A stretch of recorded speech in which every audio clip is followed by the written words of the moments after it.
La escena del padre leyendo letras de Slayer en un juzgado no sale de la nada. Es el último acto de una obra que empezó una década antes, en un sitio que huele menos a sudor de mosh y más a perfume caro y moqueta beige. Washington. En los 80s, mientras el metal se pone más rápido, más sucio y por supuesto más explícito, otro grupo se organiza con la misma energía pero desde la comodidad de sus salones, las llamadas Washington Wives, esposas de políticos influyentes encabezadas por Tipper Gore, que un día escucha a sus hijos poner un disco, fruncen el ceño y deciden que aquello no es solo ruido, es un síntoma de algo más. Lo curioso es el contraste. En un lado, jóvenes pegando pósters de bandas de la época como Mötley Crüe, Priest o Venom, en habitaciones llenas de humo, cintas mal copiadas y latas de cerveza barata. En el otro, señoras subrayando letras de Prince, Madonna y Twisted Sister como rotulador fluorescente, haciendo lista de contenidos peligrosos como si estuvieran corrigiendo exámenes. De esa mezcla de preocupación genuina, moralismo, cálculo político y necesidad de salir en la tele, nace el PMRC, Parent Music Resource Center. Su misión oficial: informar a los padres sobre letras con sexo, violencia, drogas, desviaciones y referencias al ocultismo. Su misión real: convertir el miedo difuso a los adolescentes en algo concreto, etiquetable, controlable. Diseñan su famosa lista de las Filthy 15, 15 canciones que, según ellas, son el compendio del mal moderno, es decir, sadomasoquismo, satanismo, rebeldía, palabrotas. No está Slayer porque todavía no había saltado tanto al mainstream de la paranoia. Pero el patrón queda claro: el metal es enemigo prioritario. La escena clave de estos años no ocurre en un escenario, sino en una audiencia en el Senado. Dee Snider, Frank Zappa y John Denver, tres tipos que no podrían ser más distintos, dando la cara contra la idea de censurar la música, con listas negras semioficiales. Mientras tanto, millones de jóvenes descubren que sus discos favoritos llevan de pronto un rectángulo negro y blanco en la portada. Parental Advisory Explicit Lyrics. La etiqueta nace como una advertencia, casi como un bozal. Termina funcionando como sello de calidad underground. Si eres adolescente y ves dos discos en una tienda, uno con pegatina y otro sin, sabes exactamente cuál elegir. En paralelo se extiende lo que hoy llamamos Satanic Panic. Todo cuadra con esa mirada. Los juegos de rol, las películas de terror, las historias de rituales en bosques y, por supuesto, las portadas con cruces invertidas y letras que mencionan sacrificios y demonios.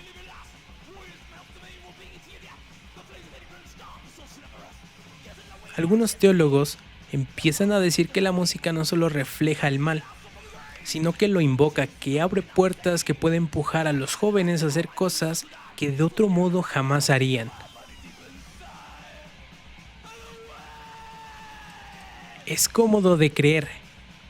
Es mucho más fácil que mirar los niveles de desempleo, abuso doméstico, acceso a armas o el hecho de que la salud mental adolescente es un agujero negro del que nadie quiere hacerse cargo. En ese caldo se forma la idea que años después estará detrás del padre del cold open. Si algo va mal con los jóvenes, busquemos la culpa en la cultura que consumen.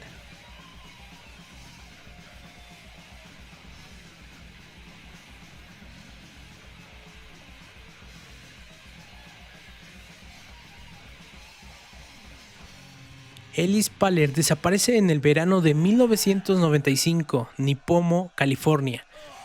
No es Los Ángeles, no es Nueva York, es un pueblo. Sitio de casas bajas, calles tranquilas y aburrimiento pegajoso para cualquiera que tenga menos de 20 años. Ellis Paller tiene 15 años.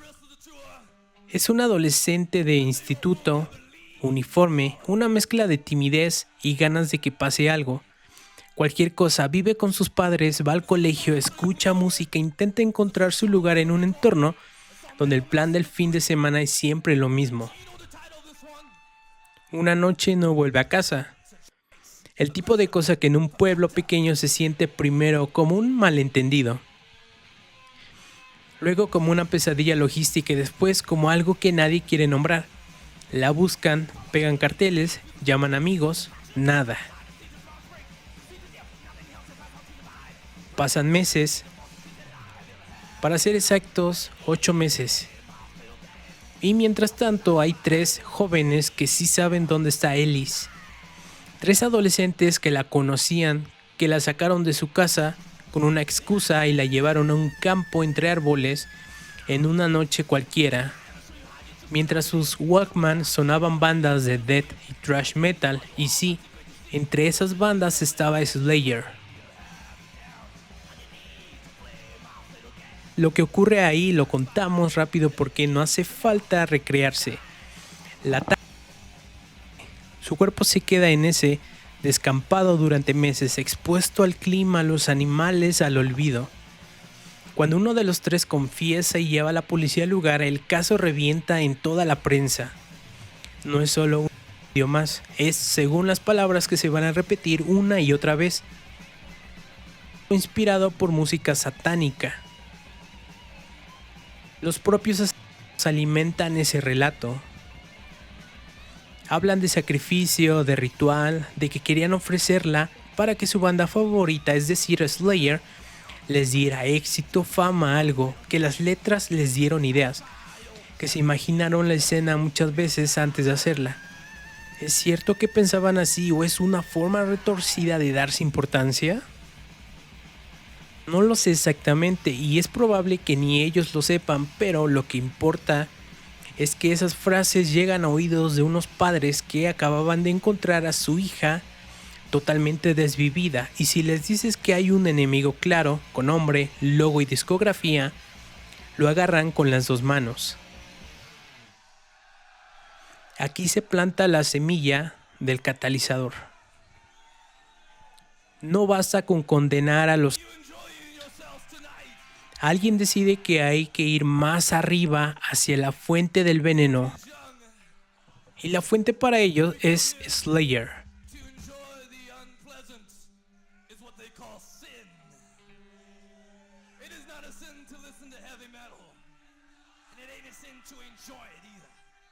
Primero vienen los titulares, programas de televisión matutinos donde presentan el caso como el asesino satánico relacionado con la música extrema. Los reporteros con gesto hablan de bandas que glorifican a la muerte. Luego viene la idea que convierte esta historia en algo distinto a otros crímenes horribles. La demanda, la familia de Ellis, apoyada por abogados que ya han olido de aquí, hay un caso mediático, deciden demandar a Slayer y a toda su discográfica. La acusación suena déjà vu para cualquiera que recuerde los casos contra Judas Priest o las broncas contra el propio Ozzy. Se argumenta que las letras de Slayer actúan como un manual de entrenamiento para jóvenes vulnerables, que los convierten en algo así como soldados de una cosmovisión misógina, desviada y por supuesto violenta. En documentos legales se citan canciones y versos como si fueran instrucciones técnicas. Se sugiere que las mentes de esos chicos fueron moldeadas por años de exposición a esa música, a ese imaginario que sin ese soundtrack nada de esto habría ocurrido así.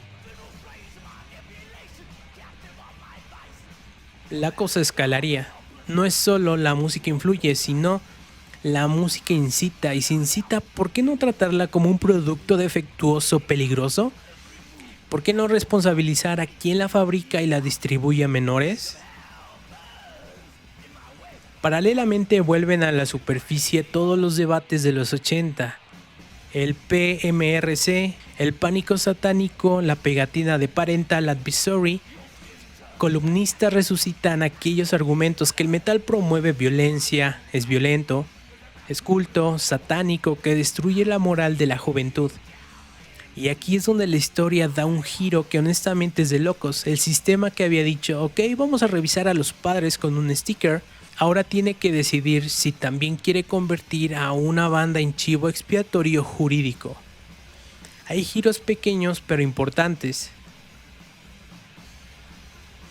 Giro número 1. La propia industria discográfica que en los 80 se dio con la pegatina, ahora se planta más porque si aceptan que un artista puede ser responsable de un crimen cometido por oyentes, se abre una caja de Pandora legal que podría afectar a todo el negocio musical. Giro 2. Algunos expertos en adolescencia, psicología y criminología entran al debate diciendo: esto no es tan simple, hablan de abuso de sustancias, de familias destructoras, de problemas previos de conducta. En resumen, el metal no creó la oscuridad, la música fue el sitio donde esa oscuridad se reconoció. En medio de toda esa tormenta, Slayer seguiría tocando, haciendo giras, sacando discos, respondiendo a alguna entrevista con una mezcla de cansancio e incredulidad ante la idea de que una canción puede ser tomada como una instrucción literal. Pero son conscientes de que para una parte del público ya han dejado de ser una banda, son un símbolo del mal que corrompe a los jóvenes. Y ahí es donde entramos en el bloque 4.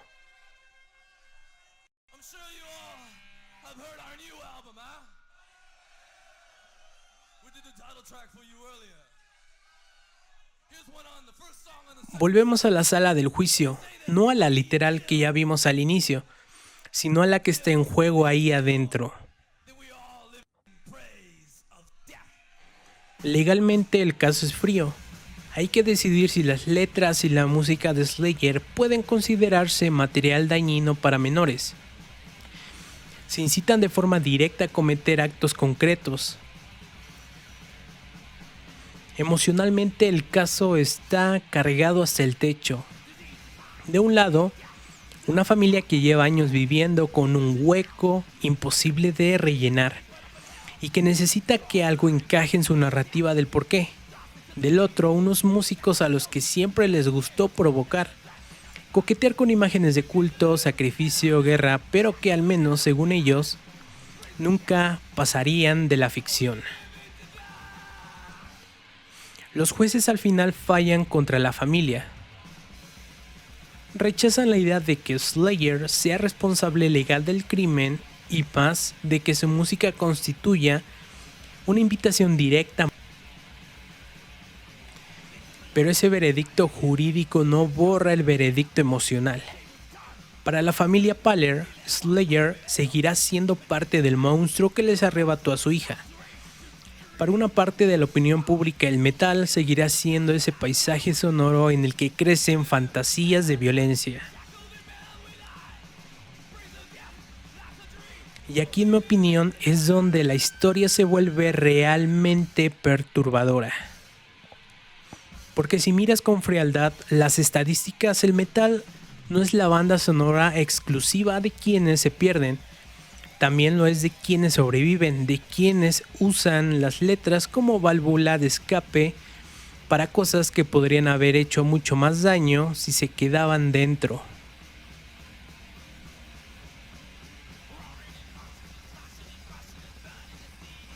Pero el sistema prefiere una narrativa sencilla.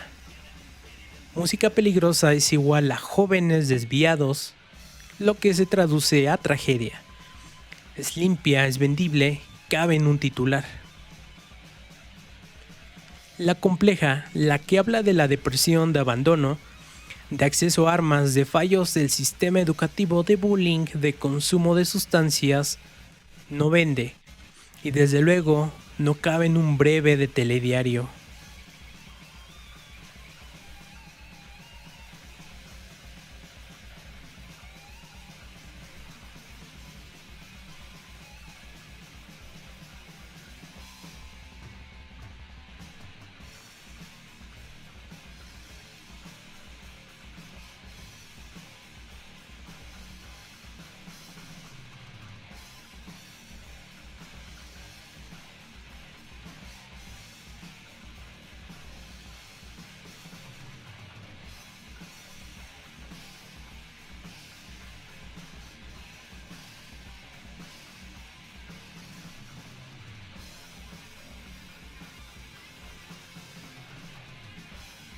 queda después de todo esto?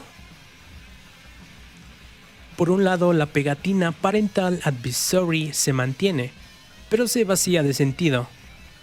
Ya no asusta es un meme gráfico, un recurso de diseño retro. Hay camisetas con la etiqueta impresa como chiste. Por otro lado, la escena metalera sale reforzada en su papel de villano cultural. Se convierte en refugio para quienes se sienten fuera de lugar precisamente porque fue demonizada.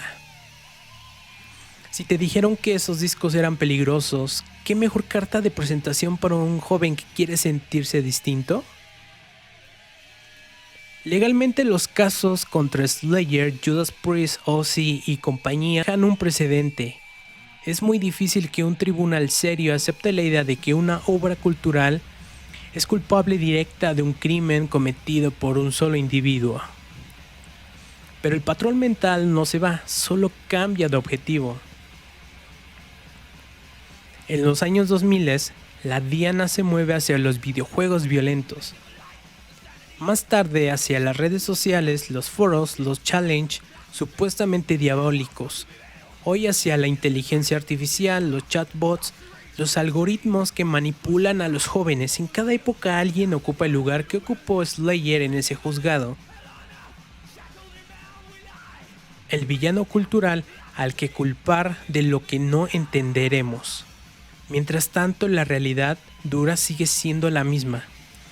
Los factores que realmente predicen que alguien se va a hacer daño a sí mismo o a otros son bastante más aburridos y bastante más difíciles de arreglar que una colección de simples discos.